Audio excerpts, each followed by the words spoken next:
Hi అండి, నమస్తే, welcome back to my channel. So ఈరోజు మష్రూమ్ కర్రీ ఎలా చేయాలో చూపిస్తాను. ఇది క్యాన్ మష్రూమ్ అనమాట, టిన్లో ఉంటుంది కదా, అది మష్రూమ్. ఇది మన డబ్బాలో దొరుకుతాయి చూడండి, స్టోరేజ్ చేసుకొని ఈ విధంగా చూడండి వీడియో క్లిప్లో.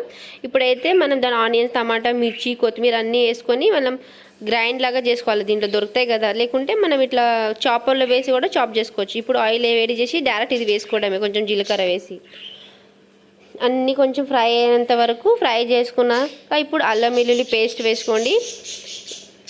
చూడండి నేను వేస్తున్నా కదా, అలా వేసుకొని ఫ్రై చేసుకోండి. చాప్ చేసుకొని వేసుకోవచ్చు, అలా కూడా వేసుకోవచ్చు, కొంచెం చాప్ చేస్తే కొంచెం బాగుంటుంది. ఇప్పుడైతే మటర్ అనేది యాడ్ చేసుకోవాలి. గ్రీన్ మటర్ అంటారు కదా, గ్రీన్ పీ, అది యాడ్ చేసుకొని ఇప్పుడు మసాలా యాడ్ చేసుకోండి. ఏదైనా వెజ్ మసాలా కానీ చికెన్ మసాలా కానీ యాడ్ చేసుకొని కొంచెం టేస్ట్ అయితే సూపర్ ఉంటుంది. ఇప్పుడు కొంచెం ఉప్పు యాడ్ చేసుకోండి, ధనియాల పొడి, కారం, మీకు టేస్ట్ ఎంత తింటారో ఎక్కువ తక్కువ చేసి యాడ్ చేసుకొని ఇప్పుడు బాగా కలపండి. స్టవ్ అనేది మీడియంలో కాకుండా లోలో పెట్టండి, కొంచెం మసాలా అనేది మాడిపోకుండా ఉంటుంది. ఇప్పుడు కొంచెం నీళ్ళు వేయండి. నేనైతే ఒక గ్లాస్ వేసాను, చిన్న గ్లాసు. ఇప్పుడు బాగా కలపండి.